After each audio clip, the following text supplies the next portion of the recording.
Imagine holding the Rosetta Stone. Not just looking at it behind glass, but feeling its weight, tracing your fingers across its surface, across those familiar, faded inscriptions.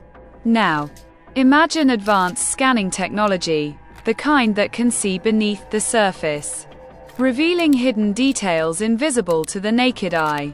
That's where our story takes a truly unsettling turn. For decades, even centuries, scholars meticulously studied the Rosetta Stone, focusing on the visible text, the three scripts painstakingly deciphered. But what if the surface was only telling part of the story? What if there was another layer? A hidden narrative etched not just in words, but in the very fabric asterisk of the stone itself. Modern scanning techniques, including high-resolution 3D imaging, X-ray diffraction, and even advanced AI analysis, are now peeling back the layers of time and revealing subsurface anomalies that are sending ripples of unease through the academic world.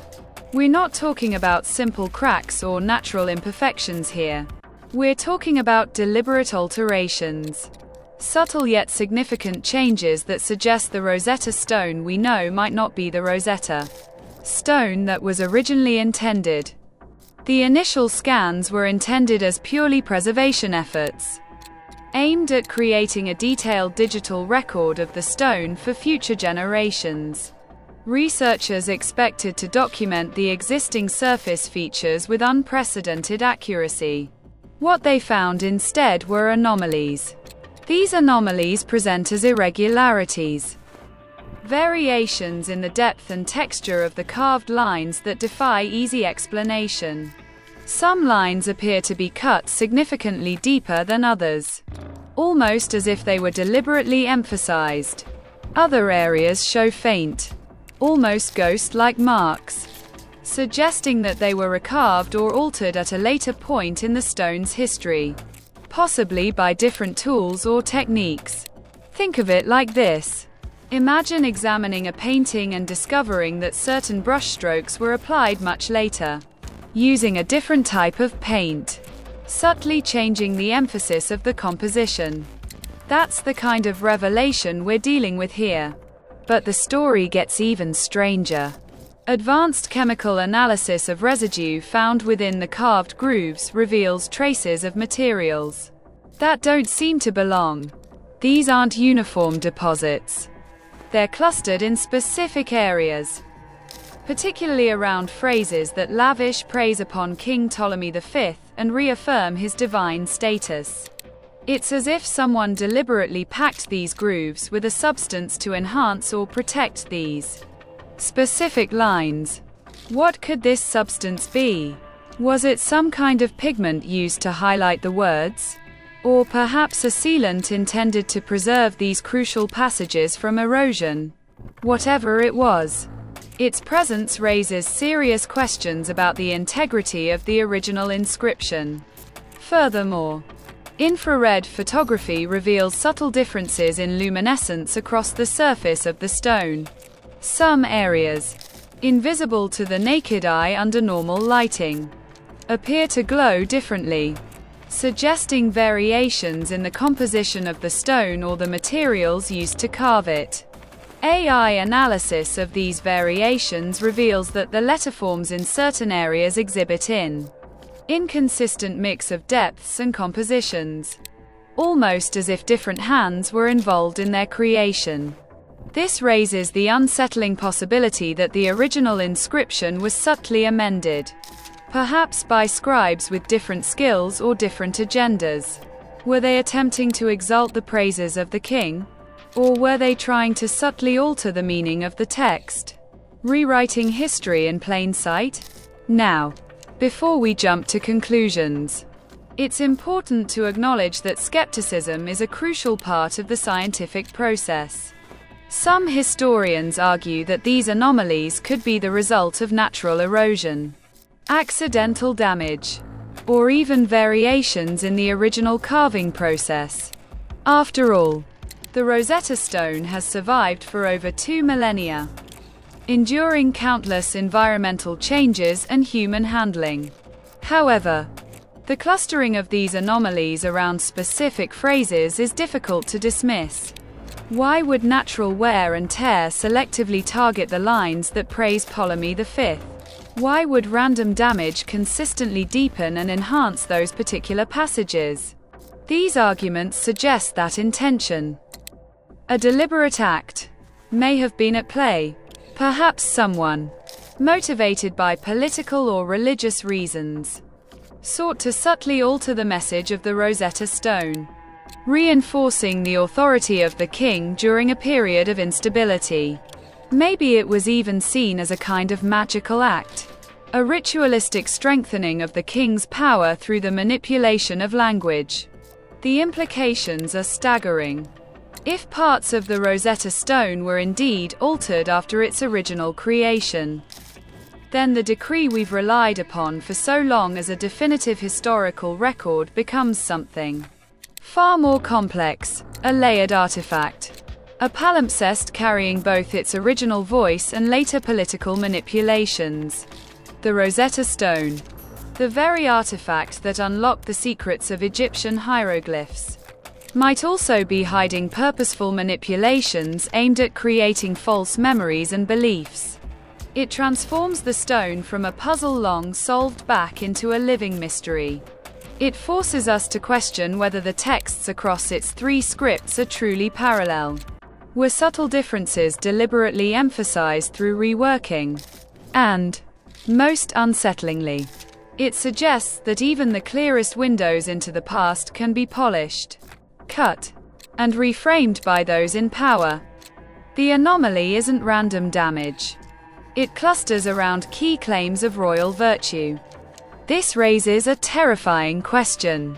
Can we truly trust the Rosetta Stone as a reliable source of historical information? Or has it been subtly compromised? Its message twisted to serve the agendas of those who sought to control the narrative of ancient Egypt. The scans are telling us that the very foundation of our understanding might be built on shifting sands. At first glance, the Rosetta Stone appears as nothing more than a dark, weathered rock covered in ancient inscriptions. But peel back the layers of time and perception, and a far more complex reality emerges. The story of the stone itself, its physical composition and the transformations it has undergone, is as fractured and manipulated as the narrative it presents. For centuries, the world believed it was gazing upon a slab of black basalt, a volcanic rock synonymous with strength and permanence. This perception, however, was an illusion, a carefully constructed facade meticulously crafted not by the ancient Egyptians, but by modern museum curators. Let's rewind to the early 19th century, to 1802, when the Rosetta Stone first arrived in London. A prized war trophy, eager crowds flocked to witness this enigmatic artifact. But the faint inscriptions, etched into the stone's surface, proved difficult to decipher. To enhance visibility, museum workers employed a simple yet transformative technique. They rubbed white chalk into the carved lines, accentuating the text against the dark background. This practice, while seemingly innocuous, fundamentally altered the stone's appearance. Then came the application of carnauba wax, a protective coating intended to shield the Rosetta Stone from the prying fingers of eager visitors. The wax, however, had an unintended consequence. It deepened the stone's color, transforming it into an almost uniformly black mass. Generations of scholars, visitors, and history enthusiasts were led to believe that the Rosetta Stone was composed of black basalt. This misconception seeped into textbooks, academic papers, and popular culture, solidifying the image of the stone as a dark, monolithic entity. It wasn't until 1999, almost 2 centuries later, that the truth finally surfaced. Conservators, driven by a desire to better understand and preserve the artifact, embarked on a painstaking process of removing the accumulated layers of chalk and wax. And beneath this artificial veneer, a startling revelation awaited. The Rosetta Stone was not black basalt at all. Instead, it was revealed to be composed of dark gray granodiorite, a coarse-grained igneous rock speckled with shimmering crystals of quartz and feldspar. Even more revealing was the presence of a delicate, pink vein that traced its way across the upper corner of the stone. This subtle detail proved to be a crucial clue. Geologists, analyzing the stone's composition, traced its origins back to the quarries of Jebel Tingar, near Aswan in southern Egypt. This particular granite outcropping had been a source of building material for Egyptian constructions since time immemorial.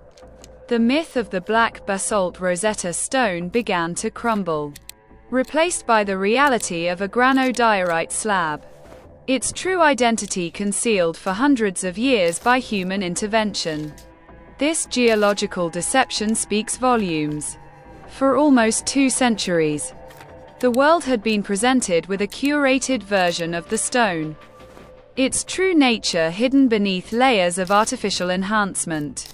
Its public face, the black basalt mask, told a false story to millions of eyes, while the underlying granodiorite, scarred and veined, remained hidden. It's as though the Rosetta Stone possesses 2 distinct identities. One created by ritualistic practices in ancient Egypt, the other shaped by manipulation in modern Britain. But the story doesn't end with the stone's material composition. The Rosetta Stone, as we know it today, is merely a fragment, a shattered remnant of a once much larger stele, standing at just under 4 feet tall and 2.5 feet wide. It represents only a portion of the original monument. Based on comparisons with similar decrees, such as the Canopus stele, scholars estimate that the complete Rosetta Stone would have stood over 7 feet tall. The missing upper third, it's believed, would have been adorned with intricate imagery. A winged sun disk hovering above a depiction of the young King Ptolemy V being presented to the gods by priests. This symbolic representation of divine approval, a visual affirmation of Ptolemy's legitimacy, has been lost to time, leaving behind only the inscribed texts. The fractures and missing portions of the Rosetta Stone also reveal a telling narrative. The hieroglyphic section, the sacred language of the Egyptian elite, is the most severely damaged, with 14 lines hanging precariously into the void. The Demotic script, the language of the common people, is also incomplete, though somewhat better preserved. It is the Greek text, the language of the ruling Ptolemaic dynasty, that remains the most intact, albeit with a fractured lower right corner. This pattern of damage suggests a deliberate skewing of the historical record. The messages intended for the priests and gods, the sacred voice of the ancient Egyptians, are the most fragmented, lost to circumstance, accident, or perhaps even fate. In contrast, the directives aimed at the government, the enduring voice of the administration, have survived in greater completeness. This selective preservation has shaped modern interpretations of the decree, privileging one version of the story over others. The Rosetta Stone, therefore, is not a complete and unbiased historical document. It is a fractured, battered relic, carved, toppled, and smashed before its rediscovery. Its very imperfections, its missing pieces and damaged sections, have already edited the story it tells. The removal of chalk and wax, the revelation of the glittering granodiorite beneath, and the reconstruction of missing portions from parallel texts paint a mournful picture. The Rosetta Stone has always had 2 faces. the idealized image presented to the public, and the true, scarred, and incomplete reality, the body of the stone, manipulated by both ancient and modern hands, has been curated to tell a specific story. Now, we must turn our attention to the voice of the Rosetta Stone, to the three scripts that speak from its surface. What makes the Rosetta Stone truly extraordinary isn't just its size or its survival, but the fact that it speaks in three distinct voices simultaneously. The uppermost section, inscribed with hieroglyphs, represents the sacred language of Egypt, already becoming archaic by the Ptolemaic era and predominantly reserved for ritual and formal inscriptions. The middle portion, written in Demotic, showcases the everyday script of the people, a faster, cursive, and more practical form of writing. Finally, the bottom section, in Greek, served as the administrative language of the Ptolemaic dynasty, the tongue spoken by rulers tracing their lineage back to Alexander the Great. At first glance, this tri-layered inscription appears to be a straightforward affair. Three parallel versions of the same decree, meticulously carved side by side to ensure that priests, citizens, and officials could all access and comprehend the information. However, as scholars delved deeper, it became increasingly clear that these weren't simple carbon copies. Instead, they were carefully tailored messages, artfully adjusted to resonate with each specific audience, revealing the intricate ways in which power operated within a kingdom sharply divided by class, language, and ancient traditions. The hieroglyphic section, although severely damaged, was clearly intended for the gods and the priestly elite. Its language is elevated, sacred, and steeped in ceremonial tradition, portraying the youthful monarch's divine attributes and solidifying his place within the cosmic order. The Demotic section takes a more grounded approach, directly linking the king's actions to the everyday lives of common Egyptians, mentioning flood control, grain distribution, and donations to temples. Greek, the least fragmented of the three versions, is crisp and bureaucratic, designed for officials and administrators who seek clarity and efficiency without getting bogged down in poetic flourishes. The subtle yet significant differences between the three scripts are key to understanding the Rosetta Stone's true purpose. For instance, the passages describing Ptolemy's generosity toward the temples are noticeably more verbose in the hieroglyphic script, alluding to an eternal cycle of balance and divine favor. In the Demotic text, these same passages are abbreviated, placing a greater emphasis on tangible benefits like food and silver. The Greek text goes even further, narrowing the focus to the legal ramifications and the obligations imposed by the decree. One king, one set of actions, yet three distinct versions, each meticulously crafted to affirm power in the language that best resonates with its intended audience. Modern scholars have observed that the texts don't always align seamlessly. At times, the hieroglyphs adopt expressions that are more commonly found in Demotic usage, suggesting that the priestly scribes weren't simply copying, but actively interpreting and translating between traditions. The Greek portion, despite being the longest, seems to falter in certain sections, particularly when the bureaucratic interests of a foreign elite clash with the intricacies of ritual precision. These discrepancies are strategically significant. It wasn't solely the content of the decree that mattered, but also its stylistic presentation and the perceived identity of its intended recipients.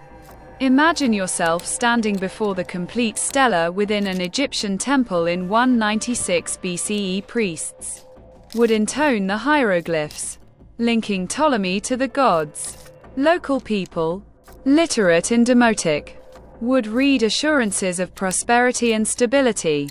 Greek officials would interpret the bottom lines as definitive evidence of law and legitimacy, reinforcing the authority of their foreign rulers. Each group would encounter the same decree, but each would extract a message meticulously tailored to their own specific worldview. This wasn't merely translation. It was a carefully orchestrated act of persuasion. And the stakes were high, because this decree wasn't issued during a period of calm and stability, but rather during a time of panic and uncertainty. Let's delve into the crisis that forged this infamous text. The Rosetta Stone is often portrayed as a scholarly marvel, a clean and elegant linguistic bridge connecting three distinct scripts. However, to truly grasp its significance, we must remember the turbulent storm that birthed it. The decree inscribed on its surface wasn't a dispassionate proclamation. It was a calculated survival strategy, conceived in a time of crisis, hammered into stone when Egypt was reeling from rebellion, invasion, and profound political upheaval. The year was 196 BC. Ptolemy V Epiphanes had officially been king for nearly a decade. But he was only a child when his parents were brutally murdered in a palace conspiracy. His early reign was marked by instability and control by regents. Rival factions in Alexandria engaged in bloody power struggles. Abroad, Philip V of Macedon and Antiochus III of the Seleucid Empire were actively carving up Ptolemaic territories like vultures circling a wounded animal. Within Egypt itself, rebellions raged in the south, led by figures like Horwenifer and Anquenifer, who challenged foreign rule and ignited local pride against the Greek-speaking dynasty. It was against this backdrop of simmering unrest that priests convened in Memphis to draft a decree in honor of the young king. Yet, the voice of the king is conspicuously absent from this stone. This proclamation wasn't dictated by him, but rather constructed by them. The highest religious officials in Egypt met, debated, and meticulously composed words designed to bind their fate to his. They elevated Ptolemy to the status of a god, worthy of festivals, statues, and everlasting commemoration, in exchange for his loyalty, tax relief, and certain privileges for their temples. In reality, the decree reads less like a celebration of victories won and more like a desperate bargain struck in a moment of profound vulnerability. All the details paint a vivid picture, highlighting what Ptolemy had to offer: a steady supply of grain and silver to the temples, emphasizing tangible objects rather than abstract priestly accounts. He had even successfully managed the dangerous inundations of the Nile, a powerful image of practical control at a time when nature itself seemed to be turning against them. In return, the priests promised that his birthday and the anniversary of his enthronement would be honored every year, effectively embedding his authority within the sacred calendar. It was a mutually beneficial arrangement. Power and security for them, legitimacy for him. This was more than just a message carved in stone. It was a contractual agreement between the king and the priesthood, set in granite. But even at this early stage, cracks begin to emerge. The edict contains several contradictory dates. The Greek and hieroglyphic texts both place the coronation ceremony in November, while the Demotic text links it to the month of March. This discrepancy isn't incidental. It highlights the divisions between traditions and the rushed, patchwork nature of the decree.